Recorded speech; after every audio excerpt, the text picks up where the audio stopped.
podcast called Songs That Tell the Story, and I'm your host, Cindy Dewey Larson, and I have to vent a little bit today. So, first of all, I'm going to be talking to my parents, who were Lavoie and Cleon Dewey, the writer of some amazing songs. If you don't know, you need to know. But if you've tuned into this, you probably do know. They have a long list of hit songs, and I have enjoyed for the last, few months conducting this podcast, and we are able to showcase a song every show. And I want to just vent a little bit because I came into the pre-production meeting on this show and I'm going, wait, what song are we doing? And who has the leads? And it's like, I have the leads. I'm supposed to be interviewing you guys. And today we've got a song that and this is not just a little sing along, run to Jesus or God is love and no, this is like a lot of words. Okay. So I have to tell you, we stopped several times in the rehearsal of this because I'm going, wait a minute. We're going to do this. Yeah. We're just going to roll. And if we make some mistakes, then we're going to talk about it later and we'll roast me. But I was asking my producer, because at one point, okay, there's 3 verses to this song and I'm singing along. I'm going, do I am supposed to sing this lead? And so I'm singing it, and it seems a little low. And then it modulates, and I'm like through the roof, and I said, stop. Well, actually, you're starting off doing Susie's solo. So that's the deal. Susie's lead. So my sister has always had the alto, and I had the soprano. So evidently on this song, because she had the lead on been the a first while, yeah. She had the lead, and then it modulates. And according to my producer, who is my husband, who was around when we were doing this live on stage, he said, he paused it and he said, this is your big moment. And I have this flashback of me just like, okay, step aside, everyone. Oh, stop it. This is my moment. And so I'll just tell you, my moment back in the day was a whole lot more fun than I think I'm going to have today, because it seems really high. Like I think that we're playing this in 45 speed instead of the long play record. You'll get wound up and take off like a. So thank you for your confidence. Yeah. I'm not sure. I'm just gonna have to read a lot of this today. But anyway, it's a great song. It was God's working overtime. God's working overtime for me. We used to just call it overtime. Yeah. So, everybody, that works a shift, we all know overtime. Yeah. But this is God working overtime for me. Like God would do that for me. But we have felt so blessed and honored sometimes by just the generosity of the Lord. And we feel like, that this is a pretty clever, in the songwriting world, there are certain times when we talk about having earworms. It's a lyric that you don't hear in any other. God's working overtime for me is not a lyric that is found in any other song. Yes, thank the Lord. Thank the Lord. But it is a memorable song, and it played on a lot of different television shows, and we went around the world This singing is a regular one for the telethons in California, TBN. We went to all the telethons for TBN. We went to Florida and Atlanta and where else? Phoenix. Okay. We went to Ohio. Okay. New York. All of them. Yep. We were frequent flyers. Yep. we were, and we did this song every single time. Yep. So what's behind the song? Well, we just refuse to be poor mouth. We just refuse to find the negative in things. We just, we're always looking for the silver lining in the cloud. There's a rain cloud coming, but there's a silver lining on the other side.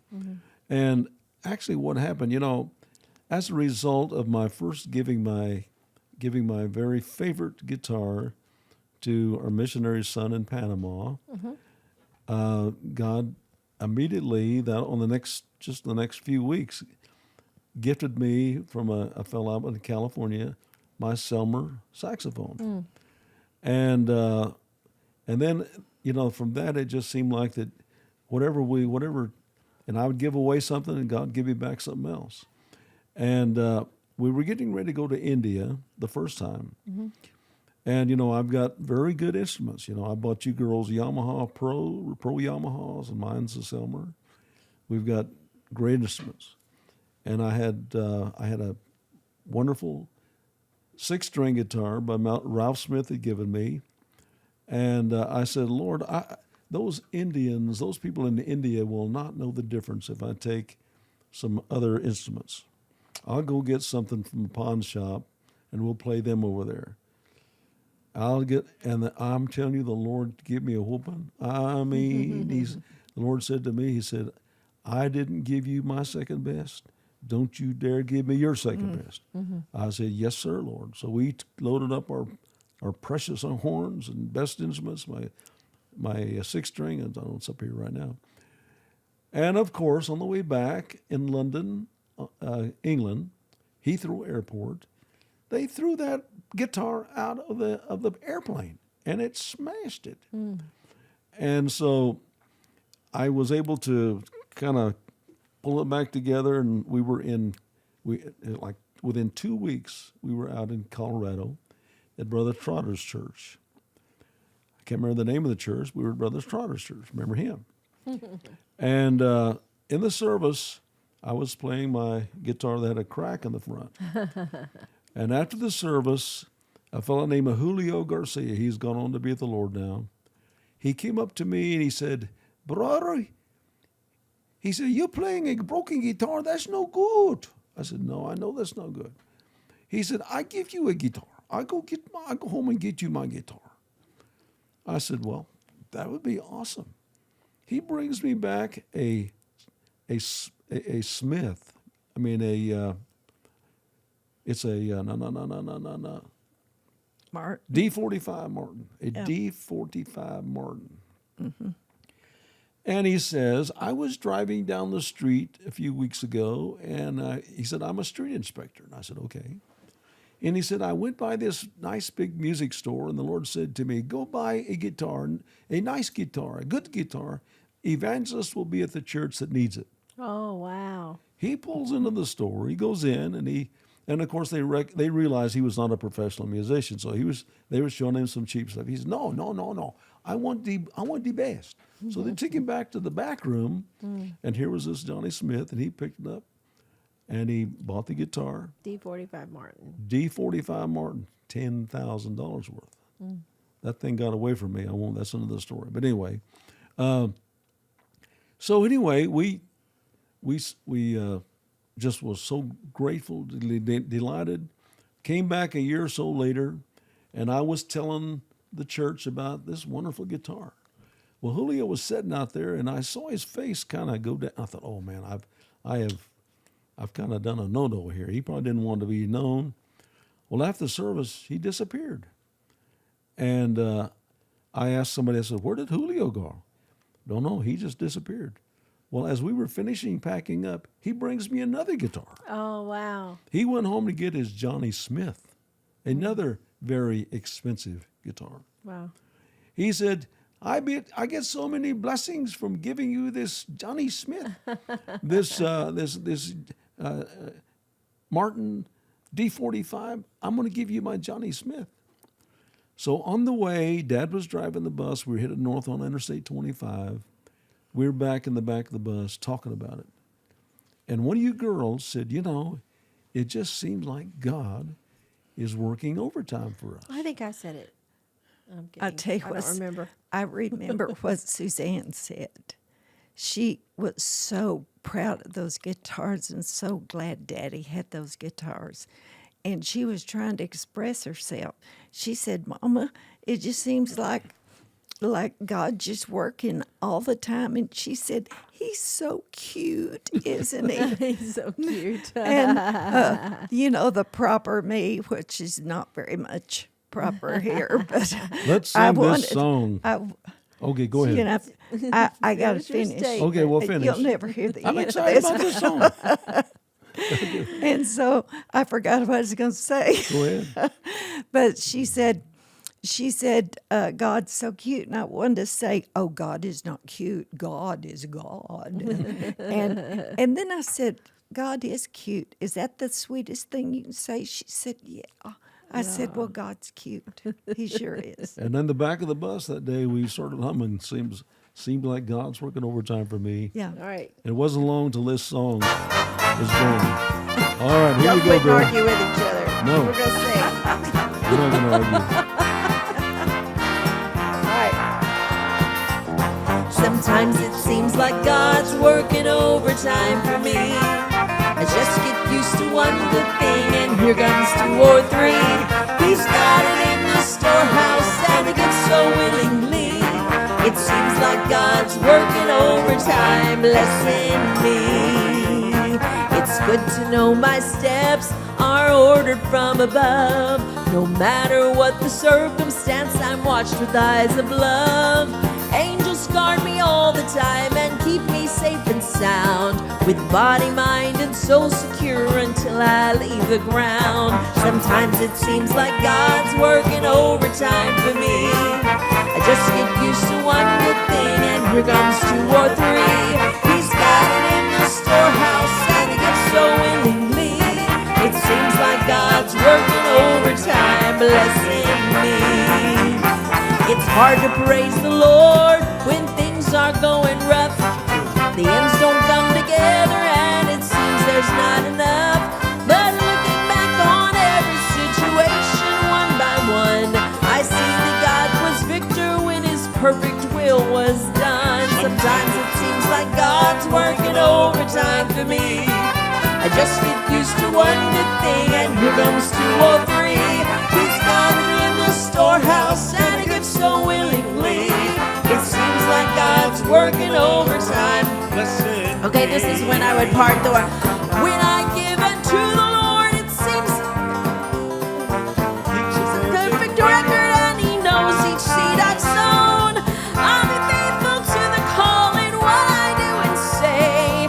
God is right on schedule, and he'll settle up someday. Sometimes it seems like God's working overtime for me. Oh, I just get used to one good thing, and here comes 2 or 3.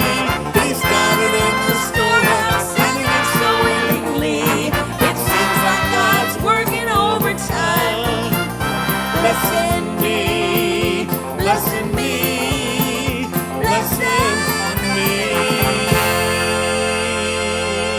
I almost did it. Let me say it. Okay. When I give unto the Lord, he returns it manyfold. He keeps a perfect record, and he knows each seed I've sown. I'll be faithful to the call in what I do and say. God is right on schedule, and he'll settle up someday. All right, I almost made it to the end, you y'all. go. I got close, but there's no Hey, second takes here. So right. anyway, that was fun. Yeah. It was my moment, and I have these sleeves today, so that worked out good. So it's my moment, and then I blew it. I blew my moment, but That's anyway, okay. y'all don't care. God is keeping the records. God's keeping the records, and y'all are cute. We're doing this for him. We are doing it for him. We're not doing it for us. No. We're being faithful to the call and what I we do and say. I decided about 3 years ago y'all aren't going to retire. I know it. We're not. Here we go. I'm tired but not retired. But I'm getting a Mom, retread is what I'm yeah. doing. So, Mom, I know, sometimes, Dad closes us out in prayer, but we always like to read a scripture and close in prayer. And I just feel like, since you were interrupted earlier, you I'm should sorry, have sweetie. That's so I'm so sorry. You know, the first time I met him, absolutely the first time. I mean, We're going to hear something, y'all. I liked him. I liked him. He liked me. I thought. I hoped he did like me. We sang, John and Jimmy and I sang in chapel, and you and Bam came to homecoming, Yes. and she we introduced did. me. So people don't know you use first names. They don't know who you're talking about. But these were guys he sang with.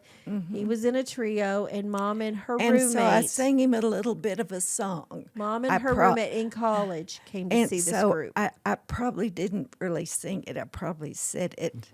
But there's a song, I'll go where you want me to go, dear Lord. No, I'm not Lord. I said, I'll go where you want me to go, dear Lord Dewey. Dear Lord Dewey. Oh boy. Well, I want to say that all the stories of when y'all met and all these fun, the how you became who you are, those are all available in this book called Haystacks and Barbed Wire Fences. Go That's to Amazon or let us know you'd like a copy of this. Mom and Dad have written this memoir, this autobiography, and it's the cutest book because Dad writes a chapter and then Mom writes a chapter and they bounce back and forth. So it's a real fun read. You can pick it up and put it down. Just follow along and you will eventually get through this pretty good sized book. But it takes about 25 years of your life Yes. and expands on the stories and their all the details. So I was kind of filling in some gaps of Dad was in a trio and they met at college and all this, but all the stories are in here. Mom, I'm that sorry. scripture, Now lady. I'm the one that No, that's okay. That's okay. I wanted to Well, show It's the on book. Amazon. You can order Yeah. these books on Amazon. Miracle Yes. Out of the Mud, which is her story coming through cancer. Then our stories. Yeah. It's a believe it or not, our ups and downs. That's why it's Haystacks and Barbed Wire Well, Fences.